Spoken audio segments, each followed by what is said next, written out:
नमस्कार दोस्तों, स्वागत है आपका एक बार फिर से मेरे exam channel learn to grow में। जैसे हम डिस्कस करते हैं गाइस वेरियस वैकेंसियों के बारे में, तो आज मैं आपके लिए लेके आया हूँ ministry of railway government of India के तहत जिस वैकेंसी का आप सभी को बहुत बेसब्री से इंतजार था, रेलवे रिक्वायरमेंट बोर्ड की तरफ से नोटिफिकेशन जारी कर दिया गया है।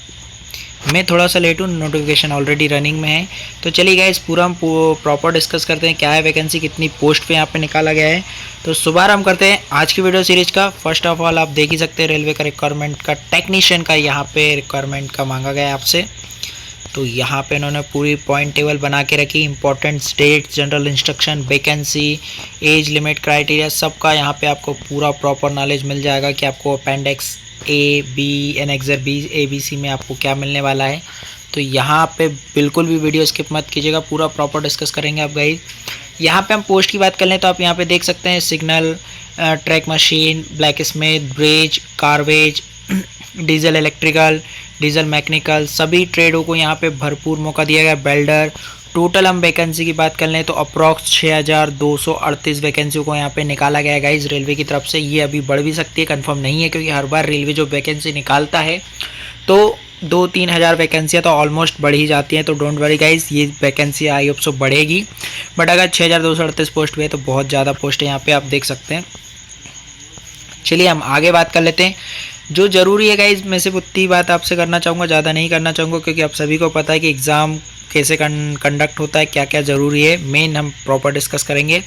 तो पहली चीज़ हम बात कर लें, जो नोटिफिकेशन जारी हुआ था वो 21 जून 2025 को हुआ था। एप्लीकेशन स्टार्ट है जो 28/6/2025 से, यानी 28 जून से स्टार्ट हो चुकी है, ऑलरेडी रनिंग में है गाइज। जिन्होंने फॉर्म को अभी तक फिलअप नहीं करा है वो प्लीज़ पहले वीडियो को पूरा देख लें, उसके बाद जाके अपना फॉर्म को फिलअप करवाएं, ठीक है गाइज। तो जो स्टार्टिंग डेट है वो स्टार्ट हो चुकी है। लास्ट डेट की बात हम गाइस कर लें तो लास्ट डेट जो है वो है 28 जुलाई 2025 रात को 12 बजे तक आप आपका एग्जाम फॉर्म सबमिट कर सकते हैं। रिक्वायरमेंट क्या की थी? Technician grade 1 signal and various category of technician grade 3, ठीक है, ये वैकेंसी है गाइज। और हम लास्ट डेट जो मॉडिफाई की बात कर लें तो 1 अगस्त से चालू होगा 10 अगस्त तक। अगर आपके फॉर्म में कोई गलती होती है तो आप अगस्त में 10 अगस्त तक सुधार कर सकते हैं। बट गाइस फॉर्म सबमिट होने के बाद, यानी 28 जुलाई के बाद आप मॉडिफाई कर सकते हैं। कई बार होता है कि हम एग्जाम फॉर्म में मॉडिफाई का ऑप्शन भूल जाते हैं, बट यहाँ पे ऑप्शन दिया गया है। लास्ट डेट अगर आपने पूरा सबमिट करके रखा है बट आप नहीं कर पाए हैं तो यहाँ पे आप देख सकते हैं कि 30 तारीख तक आप पेमेंट कर सकते हैं फॉर्म को सबमिट करने के बाद, ठीक है। चलिए हम आगे देख लेते हैं और क्या है। तो पोस्ट जो है 2 पोस्ट हैं।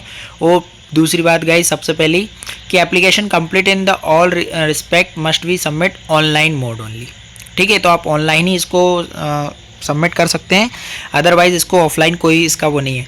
सेकेंड हम बात कर लेंगे गाइस, टेक्नीशियन ग्रेड 1 सिग्नल की जो पोस्ट है उसके लिए आपको जो बेसिक सैलरी प्रोवाइड कराने वाली है वो है 29,200 रुपये। और टेक्नीशियन ग्रेड 3 की जो लेवल 2 की पोस्ट है उसके लिए 19,900 आपको प्रोवाइड कराने वाले हैं, ठीक है। टोटल वैकेंसी की हम बात कर लें, टेक्नीशियन ग्रेड 1 सिग्नल की 183 पोस्ट है और टेक्नीशियन ग्रेड 3 की बात कर लें तो 6,055 पोस्ट है यहाँ पे, ठीक है। इस टोटल 6,238 पोस्ट यहाँ पे दी गई है। तो यहाँ पे आप सभी को पता है एनेक्सर 1 ऑनलाइन मोड ही एप्लीकेबल है, ठीक है। और जो लोग क्वालिफाई कर चुके हैं, यानी जिन लोगों के पास फाइनल रिजल्ट आ चुका है वो, या जो फिर फाइनल रिजल्ट का वेट कर रहे हैं, सिर्फ वही इस फॉर्म को भर सकते हैं। अदरवाइज जो रनिंग में है, अपनी डिग्री डिप्लोमा कंप्लीट कर रहे हैं, वो लोग इसको ना भरें, क्योंकि जब तक आपका एग्ज़ाम रिजल्ट आएगा जब तक एग्ज़ाम कंडक्ट करा दिया जाएगा। तो एग्ज़ाम से पहले पहले आपके पास क्वालिफिकेशन कंप्लीट होनी चाहिए, ठीक है। तो ये एक चीज़ देख ली हमने। एलिजिबिलिटी क्राइटेरिया आप सभी को पता है 18 साल से 35 साल इन्होंने यहाँ बोला है, बट जो SC ST के लिए छूट का क्राइटेरिया है वो भी यहाँ पे मेंशन करा हुआ है, 18 से 33 साल दिया है, बट यहाँ पे आप अदर उसको भी देख सकते हैं। तो सबसे पहले गाइज मैं आपको बता दूं, आपको यहाँ पे जाना पड़ेगा रेलवे की साइट पे, वहाँ पे आपका क्रिएट एन अकाउंट करना पड़ेगा। आपके पास वेरीफाई मोबाइल नंबर और ईमेल आईडी होनी चाहिए जिससे आप आपका अकाउंट क्रिएट कर सकें। उसके बाद RRB की पूरी डिटेल जो वो मांग रहा है उसको फिलअप कीजिएगा, देन अपना अकाउंट क्रिएट कीजिएगा, फ़ोटो अपलोड कीजिएगा, लाइव फ़ोटो या जो भी आपकी करंट फ़ोटो मांगी जाती है उसको अपलोड कीजिएगा, वेरीफाई कीजिएगा और सिग्नेचर को अपलोड करके आपका अकाउंट वेरीफाई कर लीजिएगा गाइस, ठीक है। शॉर्टलिस्ट कैंडिडेट की बात कर लें तो जो है तो मल्टीपल शिफ्ट में यहाँ पे CVT कंडक्ट कराया जाएगा गाइस। और नेगेटिव मार्किंग की बात करें तो सबसे पहले उससे पहले गाइस डाउनलोड कॉल लेटर आपको साइट पे ही मिलने वाला है, तो डोंट वरी। नेगेटिव मार्किंग की बात करें गाइस तो 1/3 की नेगेटिव मार्किंग यहाँ पे रहने वाली है सीबीटी में, तो यहाँ पे आपका क्लियर हो जाएगा कि नेगेटिव मार्किंग भी यहाँ पे अवेलेबल है। तो प्लीज़ फॉर्म आने एग्ज़ाम को सीरियसली मोड में लीजिएगा। फ़ोन वोन कुछ भी अलाउ नहीं रहता गाइज, तो डोंट वरी, आप सभी को पता है। बाकी यहाँ पे और दिया है कि आप इसके लिए इस पैराग्राफ पे जा सकते हैं, इसके लिए उस पैराग्राफ पे, तो आप सभी को पता है कि आपको क्या करना है और क्या नहीं करना है, किस प्रकार से साइन को अपलोड करना है, किस प्रकार से आपकी फ़ोटो अपलोड होनी चाहिए। Clearly guys document clear scan करके, लेटेस्ट स्कैन करके अपलोड कीजिएगा, जिसमें क्लियरली दिखाई दे कि आपके परसेंटेज कितने हैं, आपके मार्क्स कितने हैं, आपके नाम क्या है, और आपकी फ़ोटो भी स्पष्ट वाइट बैकग्राउंड के साथ होनी चाहिए। सिग्नेचर भी आपके प्रेफर कीजिएगा ब्लैक इंक से सिग्नेचर हो, वाइट बैकग्राउंड हो, तो आपके सिग्नेचर बहुत अच्छे दिखते हैं, ताकि उसमें कोई रिजेक्ट का ऑप्शन ना हो। ठीक है। पोस्टिंग की बात कर लें तो ऑल ओवर इंडिया है गाइज ये, बट सेक्शन दिए हुए हैं, तो आप आपका सेक्शन चूज़ कर सकते हैं। SC ST और EBS के कैंडिडेटों को अपना जो सर्टिफिकेट है वो भी यहाँ पे अपलोड करना पड़ेगा क्लियरली, तब जाके उनका मान्य होगा। ठीक है। टोटल गाइज 66 पेज है, वैकेंसी बहुत ज़्यादा है। Para number A, B, C fitness physical test यहाँ पे दिया हुआ है, तो आप सभी को पता है किस प्रकार से आप फिट होते हैं। कौन यहाँ पे अप्लाई कर सकता है, तो इंडिया के सिटीज़न, नेपाल के सिटीज़न, भूटान के सिटीज़न। ठीक है। बट जिन्होंने जन्म कंडीशन इन्हें यहाँ पे दे के रखी है, तो वो भी यहाँ पे एलिजिबल हैं। पोस्ट आने एज की बात कर लें तो 18 से 33 साल टेक्नीशियन ग्रेड फर्स्ट के सिग्नल के लिए, और टेक्नीशियन ग्रेड थर्ड के लिए जो 18 से 30 साल है। बाकी SC ST के लिए 5 साल एक्स्ट्रा है, OBC वालों के लिए 3 साल एक्स्ट्रा, एक्स सर्विसमैन वालों के लिए अलग अलग यहाँ पे क्राइटेरिया दे के रखा है। और हम गाइस बात कर लें यहाँ पे जो ग्रेड थर्ड है उनके लिए भी यहाँ पे दे के रखा है, तो यहाँ पे आप सभी को पता है। बट जो 18 से 33 साल है गाइस, यहाँ पे सबसे बड़ी चीज़ जनरल कैटेगरी और EWS कैटेगरी के लिए जो बर्थ है इससे पहले का नहीं होना चाहिए, यानी 2/7/1992 से पहले का नहीं होना चाहिए। ठीक है। और 1/7/2007 के बाद का आपका जन्म नहीं होना चाहिए, यानी 2007 से पहले बट 1992 के बाद होना चाहिए। वहीं सेकेंड हम उसकी बात कर लें तो यहाँ पे 2/7/1995 आपकी डेट दी गई है, बट 1/7/2007 से पहले का नहीं होना चाहिए। क्वालिफिकेशन की बात कर लें तो आपके पास कैंडिडेट के पास एनेक्सर 1 में क्वालिफिकेशन दिया हुआ है, आप सभी को पता ही है। उसके बाद जो आपका एजुकेशन है टेक्नीशियन का है, वो सब आपके पास क्लियर होना चाहिए 28/7/2025 से पहले। ठीक है। लास्ट डेट सबमिट होने से पहले। वेटिंग वाले यहाँ पे बिल्कुल अप्लाई ना करें, क्योंकि लिख के रखा शुड नॉट अप्लाई। जिनका रिजल्ट वेटिंग में है 28/7/25 से पहले नहीं आ सकता है, वो यहाँ पे वैकेंसी से दूर रहें guys. Diploma degree in engineering will not be accepted in lieu course complete act apprenticeship ITI for this post for technician pay level second, otherwise specified graduate act apprenticeship will not be accept. ठीक है। तो यहाँ पे apprenticeship accept नहीं है। सबसे main चीज़ guys बात करें हम एग्ज़ाम फीस की, फॉर ऑल कैंडिडेट एक्सपेक्टेड। ठीक है। मैं एनेक्सर इन्होंने यहाँ पे दे दिया है आपको, 500 रुपीज़ लगने वाला है। And other SC ST ex serviceman, PWBD, female, transgender, economics weaker, EBS वाले लोगों के लिए 250 रुपये यहाँ पे फीस है। और जो आपका MP ऑनलाइन वाला चार्ज ले लिया, जहाँ से भी आप फॉर्म को फिलअप कर रहे हैं वो चार्ज ले लें, तो वो एक अलग चीज़ है। ठीक है। बट यहाँ पे 250 रुपये और 500 रुपये यहाँ पे फीस दी हुई है। मोड ऑफ पेमेंट आप ऑनलाइन पेमेंट कर सकते हैं गाइस, सभी को पता है। और यहाँ पे कुछ भी नहीं। BPL कार्ड धारक यहाँ पे कुछ ज़्यादा रिलैक्सेशन ले सकते हैं शायद। रिफंड ऑन एग्जामिनेशन फ़ीस आप सभी को पता है, आपका name, bank name, account holder का नेम जो भी है आपका रिफ़ंड कर दिया जाएगा। बट आपको एग्ज़ाम फॉर्म यानी एग्ज़ाम सेंटर में सबमिट होना पड़ेगा। जब आप वहाँ पे वेरीफाई होंगे तभी आपका एग्ज़ाम फ़ीस जो है वो रिटर्न किया जाएगा, अदरवाइज़ आपका एग्ज़ाम फ़ीस रिटर्न नहीं किया जाएगा। ठीक है। वर्टिकल रिजर्वेशन यहाँ पे दिया हुआ है, तो डोंट वरी, इसका कुछ भी नहीं है। नॉन ABC क्रिमिनल जो आप सभी को पता है। ठीक है। EWS वालों को भी यहाँ पता है उनका डॉक्यूमेंट कैसे मेजर फाइल होने वाले हैं। एक सर्विसमैन का भी यहाँ पे कोटा दिया हुआ है। और हम बात कर लेते हैं आपके लिए गाइस, जो मेन है फिज़िकली डिसेबिलिटी वाले लोग को यहाँ पे जो सर्टिफिकेट मिलता है वो यहाँ पे दिया हुआ है। तो आप इसको PDF को पूरा स्टडी कीजिएगा गाइस, क्योंकि वैकेंसी बहुत लेवल कम आई है, पोस्ट कम आई है, बट गाइस वैकेंसी अच्छी है, 6000 पोस्ट है यहाँ पे। और हम आगे देख लेते हैं डिग्री ऑफ बेंचमार्क डिसेबिलिटी। ये तो गाइस बहुत कम लोगों के लिए रहता है, बट जिनका है वो यहाँ पे थोड़ा सा इसको देख सकते हैं। और हम बात कर लें यहाँ पे एनओसी का जो करंट में एम्प्लॉय हैं वो लोग यहाँ पे होना चाहिए। सीबीटी टेस्ट की बात करने का जो एग्ज़ाम पैटर्न है सिलेबस की हम बात करना चाहेंगे यहाँ पे। तो जो टाइम आपको मिलेगा वो 90 मिनट का मिलेगा। टोटल क्वेश्चन आपके 100 रहेंगे। नेगेटिव मार्किंग जो रहेगी 1/3 की नेगेटिव मार्किंग रहेगी। Normalisation of marks will be done of CBT head in multiple shift. तो यहाँ पे सभी को पता है 40% आने आपको 100 में से 40 नंबर तो क्वालिफाई करने के लिए लाने ही पड़ेंगे फॉर सेकेंड राउंड के लिए, ठीक है। And CBT for technician grade first signal के लिए यहाँ पे question will be object type and with multiple choice answer and are likely to cover topic पर्टनली।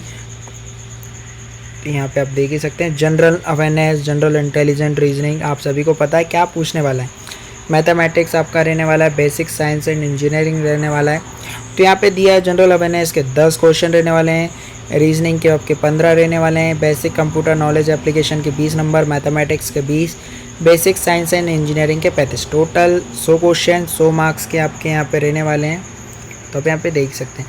Then से यहाँ पे पैटर्न भी टेक्नीशियन ग्रेड थर्ड के लिए भी यहाँ पे दे के रखा है। तो सेम यहाँ पे उनके लिए भी रहने वाला, बट उनके लिए अलग है। मैथमेटिक्स के लिए 25 क्वेश्चन है, जनरल इंटेलिजेंट एंड रीजनिंग के 25 क्वेश्चन है, जनरल साइंस के 40 क्वेश्चन है, जनरल अवेयरनेस के 10 क्वेश्चन है। टोटल 100 नंबर के रहने वाले हैं और यहाँ पे भी माइनस मार्किंग आपको मिल जाएगी। देन आप बात कर लें डॉक्यूमेंट वेरिफिकेशन की। तो जो डॉक्यूमेंट आप फर्स्ट टाइम आप अपलोड कर रहे हैं, आप जिस सीट के लिए अप्लाई कर रहे हो उसके डॉक्यूमेंट आपके पास पूरे होने चाहिए, अदरवाइज़ आपके लिए काम भारी हो जाएगा। और यहाँ पे हम देख लें अकाउंट को कैसे क्रिएट करना है। आपकी आइडेंटिटी क्या होनी चाहिए, आपके पास आधार कार्ड होना चाहिए, पैन कार्ड होना चाहिए। अगर आप डिजी लॉकर यहाँ पे यूज़ कर रहे हैं तो बहुत अच्छी बात है गाइस, आप डिजी लॉकर से डायरेक्ट यहाँ पे साइन इन कर सकते हैं, आपको डॉक्यूमेंट अपलोड करने की ज़रूरत नहीं पड़ने वाली है। जनरल अवेयरनेस की बात करें तो यहाँ पे आप देख ही सकते हैं, यहाँ पे बहुत कुछ लिखा हुआ है जो आपको मैं पहले ही हर वीडियो में बता रहा हूँ। लाइव फोटो का ऑप्शन आपको मिलने वाला है। तो candidate are not required to upload a pre existing photograph while applying, यानी लाइव फोटो होने वाली गाइज। तो लाइव फोटो आपको पता है कि तुरंत आपको फ़ोटो खींच के इस पर अपलोड करनी है। तो ध्यान से गाइज जो बैकग्राउंड है वो थोड़ा सा क्लियर रखिएगा, फेस थोड़ा सा आपका क्लियरली होना चाहिए। तो ये आप यहाँ पे अप्लाई करने वाले हैं, ठीक है गाइज। जेपीजे फॉर्मेट आप सभी को पता है आपको कैसे अपलोड करना है। सिग्नेचर की बात जो गाइज मैंने आपको पहले बोला था, use black ink pen on white paper, ठीक है, not a blue, black ink से आप साइन कीजिएगा गाइज।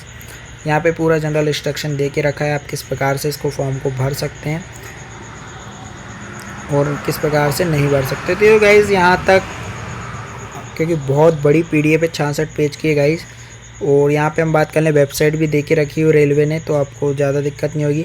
मॉडिफिकेशन ऑफ एप्लीकेशन, तो आप जो ईमेल आईडी और मोबाइल नंबर फर्स्ट टाइम आप क्रिएट अकाउंट में कर रहे हैं उसको क्लियरली मेंशन करके रखिएगा और एक्टिव रखिएगा, क्योंकि फर्दर जो नोटिफिकेशन है या नोटिस जो आएंगे आपको उसी ईमेल आईडी और मोबाइल नंबर पर आने वाले हैं गाइस, ठीक है। जो भी आपका इन्विटेशन एप्लीकेशन या रिजेक्शन है वो आपका उसी पे आने वाला है। अगर कुछ होता है, रिजेक्ट आपका फॉर्म होता है, तो वो आपकी लापरवाही है गाइज, या आपने जो डॉक्यूमेंट अपलोड करें वो क्लियरली मेंशन नहीं हो रहे हैं, इसलिए आपका फॉर्म रिजेक्ट हो रहा है। ट्रैवल जो SC ST के कैंडिडेट है जो ट्रैवल करते हैं, अगर ट्रेन से ट्रैवल कर रहे हैं तो वो टिकट को संभाल के रखिएगा, ठीक है। तो वो आपको लास्ट में आपके लिए रिटर्न चार्ज का काम करेगा। Print out of Aadhaar card copy आप रख सकते हैं, जो आपको वेरीफाई करेगा कि आप यानी कैंडिडेट हैं एग्ज़ाम हॉल के लिए पेपर देने के लिए, ठीक है। और यहाँ पे देख लेते हैं बायोमेट्रिक की समस्या तो कुछ भी नहीं है, और यहाँ पे कुछ भी नहीं। चलिए हम आगे देखते हैं। अब यहाँ पे जो स्टैंडर्ड मार्क आ गया है, कहाँ कितनी क्या वैकेंसी है, डिपार्टमेंट सिग्नल में कहाँ, ट्रैक मशीन में कितनी वैकेंसी है, यहाँ पे ये सब आपको यहाँ पे देखने वाला है डिसेबिलिटी वालों के लिए। तो यहाँ पे आप देख सकते हैं क्या है यहाँ पे क्राइटेरिया आपके लिए। तो ये आपको पूरा PDF में मिल जाएगा गाइज, तो इसको पूरा ध्यान से स्टडी कीजिएगा, अदरवाइज़ आप इसको जल्दी जल्दी स्किप मत कर दीजिएगा जैसे मैं कर रहा हूँ। आप पूरा प्रॉपर ध्यान से पढ़िएगा, क्योंकि आपकी वैकेंसी आप फिल कर रहे हैं इसको। और हम आगे देख लेते हैं चल के, तो और क्या आपके लिए काम का है। यहाँ पे हम गाइज पोस्ट की बात कर लें, अहमदाबाद जोन के लिए, ऐसे हर जोन की बात हो रही होगी, अहमदाबाद, अजमेर, बेंगलोर, भुवनेश्वर जैसे ग्रेट सिग्नल फर्स्ट की बात कर लें तो जनरल कैटेगरी के लिए 1 पोस्ट है, ट्रैक मशीन थर्ड के लिए जनरल कैटेगरी के लिए 2 पोस्ट, ऐसे करके टोटल 20 पोस्ट यहाँ पे निकाली गई हैं। तो ये हर जोन के लिए जो हमारे 18 जोन हैं उन पे यहाँ पे निकाला गया गाइस। तो ये 18 जोन की पूरी लिस्ट आई हुई है। तो आप यहाँ पे देख सकते हैं मालदा, मुजफ्फरपुर, मुंबई और मुंबई पटना, प्रयागराज, यहाँ पे रांची, सिकंदराबाद, सिलीगुड़ी, तिरुवनंतपुरम और यहाँ पे माइग्रेट पोस्ट ऑफ कैटेगरी। और जो सेकंड पोस्ट की बात कर लें तो वो यहाँ पे दी हुई है। तो आप यहाँ पे भी देख सकते हैं, यहाँ पे अच्छी खासी पोस्ट को यहाँ पे दिया हुआ है। सिग्नल ऑफ कैटेगरी की यहाँ पे बात कर लें और यहाँ पे जो फिर SC ST वाले कैंडिडेट हैं, जब उनका डॉक्यूमेंट वेरिफिकेशन होगा तो फिर ये डॉक्यूमेंट आपके लिए यूज़फुल होने वाले गाइस। तो मुझे पता था गाइस। तो यहाँ पे ये पूरे एनेक्सर यहाँ पे लास्ट में अपलोड हैं, जो आपको डॉक्यूमेंट वेरिफिकेशन के टाइम पे काम आने वाले हैं, जो आप यहाँ पे अपलोड करने वाले गाइस। तो मेरे ख्याल से गाइस आई होप सो आपको पूरी प्रॉपर वीडियो समझ में आ गई होगी कि आपको एग्ज़ाम फॉर्म को किस प्रकार से फिलअप करना, कहाँ कितनी पोस्ट है। आप प्लीज़ पहले नोटिफिकेशन देख लीजिएगा, उसके बाद को अपना फॉर्म फिलअप कीजिएगा। लाइव फ़ोटो आपकी अपलोड होने वाली है, तो डोंट बी रिस्क गाइस, क्योंकि फ़ोटो आपको क्लियरली मेंशन करनी है। उसमें ब्लैक इंक से सिग्नेचर यहाँ पे मौजूद होने वाले हैं आपके, उसके बाद ही आप आपके फॉर्म को सबमिट कर पाएंगे। ठीक है, सारे जो डॉक्यूमेंट आपके क्लियरली स्कैन करके अपलोड कीजिएगा, अदरवाइज़ आपका फॉर्म रिजेक्ट हो सकता है। और यहाँ पे फिर मेडिकल सर्टिफिकेट भी दिया हुआ है। तो आप यहाँ पे देख सकते हैं, सब कुछ यहाँ पे मेंशन है, आपका पूरी प्रॉपर डिटेल में आपको यहाँ पे मिल जाएगा। Letter of undertaking for using यहाँ पे भी आप देख सकते हैं, ये सब कुछ यहाँ पे एनेक्सर पूरे लिए हैं। जो ऊपर मेंशन करे थे वो आपको यहाँ नीचे मिल जाएंगे PDF के। तो आप यहाँ पे पूरा प्रॉपर स्टडी कीजिएगा। डिसेबिलिटी का सर्टिफिकेट भी यहाँ पे अवेलेबल है। 66 पेज की टोटल PDF है गाइस। आई होप सो यहाँ तक मैं आपको लेके आया हूँ, आपको पूरी चीज़ें समझ में आ चुकी होंगी कि किस प्रकार से आपका फॉर्म को फिलअप करना है और क्या क्या मिस्टेक नहीं करनी है। तो I hope so enough for this video guys. फिर आपसे मुलाकात होगी एक नए वीडियो के साथ। जब तक के लिए जय हिंद।